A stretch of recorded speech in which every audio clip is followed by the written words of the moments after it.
Assalamualaikum warahmatullahi wabarakatuh, anak-anakku semuanya.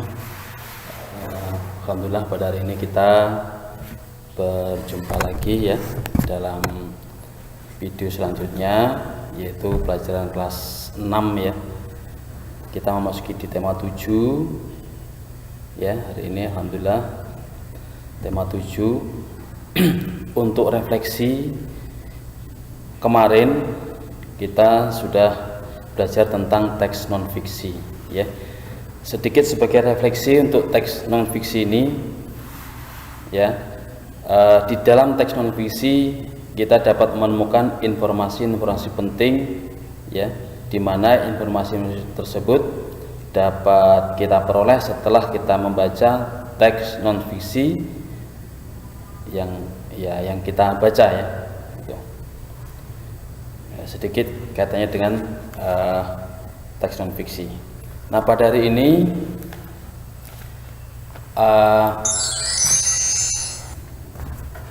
kita memasuki tema 7 subtema 1 ya, untuk pembelajaran 1, 3 dan 4 bidang studi bahasa Indonesia ya, materi pidato.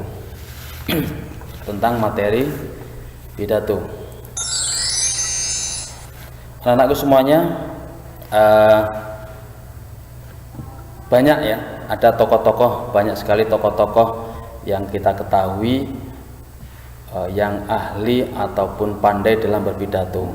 Salah satu contoh misalnya adalah Bapak Soekarno ya, Insinyur Soekarno sebagai bapak proklamator kita ya, di Indonesia bahkan di luar negeri. Beliau adalah dikenal sebagai pidato atau orator yang ulung. Kalau kita lihat dari video-videonya, Bapak Soekarno ini begitu menggebu-gebu ya dalam menyampaikan apa yang menjadi pokok dalam pidatonya. Nah, itu salah satu contoh. Nah, pidato itu apa? Pidato adalah bentuk komunikasi satu arah berupa pengungkapan gagasan dan pikiran pembicara tentang suatu hal kepada orang banyak.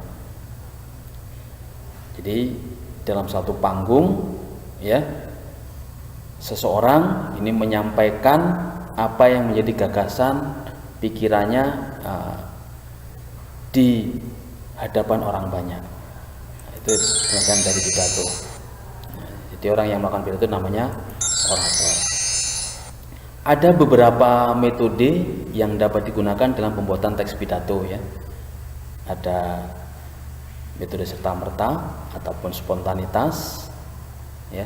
Kemudian ada metode menghafal, kemudian ada metode naskah ya, ada metode ekstemporan ya, yang pengertiannya ini bisa kalian baca, dilihat pada gambar slide ya, yang kalian lihat. Nah, kemudian contoh pidato ini Pak Agus ya, ini membaca teks pidato yang ada di halaman 5 ya. Halaman 5 itu di buku ada, ini contoh ya, sedikit contoh lah ya. Assalamualaikum warahmatullahi wabarakatuh. Saudara-saudara yang saya hormati, mari kita memanjatkan puji syukur kehadirat Allah Subhanahu wa taala yang telah memberi kesempatan kepada kita semua sehingga dapat hadir di sini dengan harapan dapat menjiwai dan membangkitkan kembali penerapan nilai-nilai Pancasila dalam diri kita masing-masing. Sebelumnya, izinkanlah saya menyampaikan pidato tentang pentingnya penerapan nilai-nilai Pancasila. Saudara-saudara yang saya hormati, tentunya kita tidak asing dengan kata Pancasila. Sejak kita duduk di taman kanak-kanak sampai sekarang kita acap kali mengucapkan sila-sila Pancasila pada saat upacara bendera. Namun, apakah pengamalan kita terhadap Pancasila selantang kumandang suara kita pada saat melafalkan sila-sila Pancasila ketika upacara bendera? Apakah kita sudah mampu mengamalkan Pancasila dalam kehidupan nyata? Apakah sudah? Jawabannya ada pada diri kita sendiri.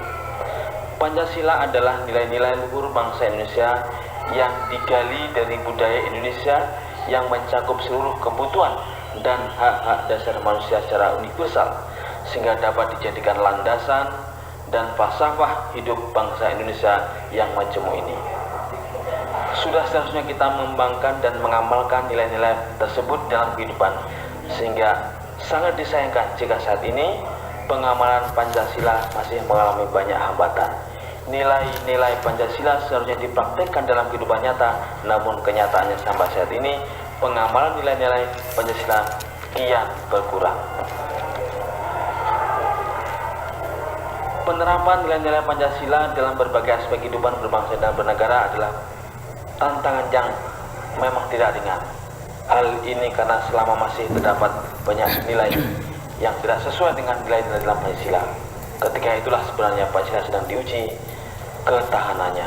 Saudara-saudara yang saya hormati, demikian pidato saya tentang pentingnya menerapkan nilai-nilai Pancasila dalam kehidupan sehari-hari. Kesimpulannya adalah nilai-nilai Pancasila harus diterapkan dalam kehidupan sehari-hari agar kehidupan berbangsa dan bernegara dapat berjalan dengan baik sesuai dengan cita-cita pendiri bangsa ini. Sekian, Assalamualaikum warahmatullahi wabarakatuh. Ya, itu demikian tadi ya, anak semuanya contoh ya secara singkat tentang pidato ya. Jadi pidato merupakan salah satu wujud dalam kegiatan berbahasa lisan ya. Tentu pidato yang baik adalah sesuatu pidato yang dapat memberikan kesan positif bagi orang-orang yang mendengarkan pidato tersebut ya. Kemudian ciri-ciri teks pidato yang baik, nah, ini ya. Jadi isi pidato disampaikan memiliki kesesuaian dengan kegiatan atau yang berlangsung. Kemudian isinya bersifat menggugah serta dapat bermanfaat. Isi pidatonya tidak menimbulkan pertentangan. Kemudian isinya benar, objektif dan jelas. Kemudian bahasa yang digunakan dapat dengan mudah dipahami atau didengar. Kemudian bahasanya disampaikan dengan santun, bersahabat dan rendah. Nah, ini ciri pidato yang baik ya. Nah, kemudian apa saja struktur pidato yang baik itu? Nah, tentu pidato yang baik itu harus memiliki struktur yang tepat juga ya. Jadi ada 3 bagian struktur pidato, yaitu pembukaan. Pembukaan itu bisa diiringi dengan salam pembuka, misalnya Assalamualaikum warahmatullahi wabarakatuh ya. Kalau di negara kita salam-salam yang lainnya ya, selamat malam, selamat pagi dan seterusnya. Kemudian ucapan penghormatan, misalnya yang kami hormati Bapak kepala madrasah atau kepala sekolah dan seterusnya ya. Kemudian ucapan syukur ya. Ucapan syukur itu misalnya alhamdulillah pada hari ini kita dapat bertemu lagi atau seterusnya. Itu contohnya. Kemudian isi pidatonya ya, apa kaitannya isi dari pidato tersebut ya, apa isinya dijelaskan ya, mengenai laporan pertanggungjawaban ya, banyak hal nanti ya. Kemudian penutup itu berisi tentang kesimpulan secara ringkas, kemudian permintaan maaf kepada pendengar ya apabila ada kesalahan, kemudian salam penutup ya, bisa wassalamualaikum ataupun ya selamat malam atau dan seterusnya ya. Nah, itu tentang strukturnya. Kemudian tujuan pidato, nah, ini ya tujuannya tentu untuk mempengaruhi orang lain agar mengikuti kemauan yang kita dengan sukarela, kemudian memberi suatu informasi kepada orang lain, membuat orang lain senang dengan pidato yang disampaikan, itu tujuannya. Nah, kemudian sifat-sifat pidato ya, ada pidato pembukaan, ada pidato pengarahan ya, ada pidato sambutan, ada pidato peresmian, pidato laporan, atau juga pidato pertanggungjawaban ya. Kiranya demikian ya materi kita pada hari ini. Kita lanjutkan di lain waktu dengan materi yang berbeda ya.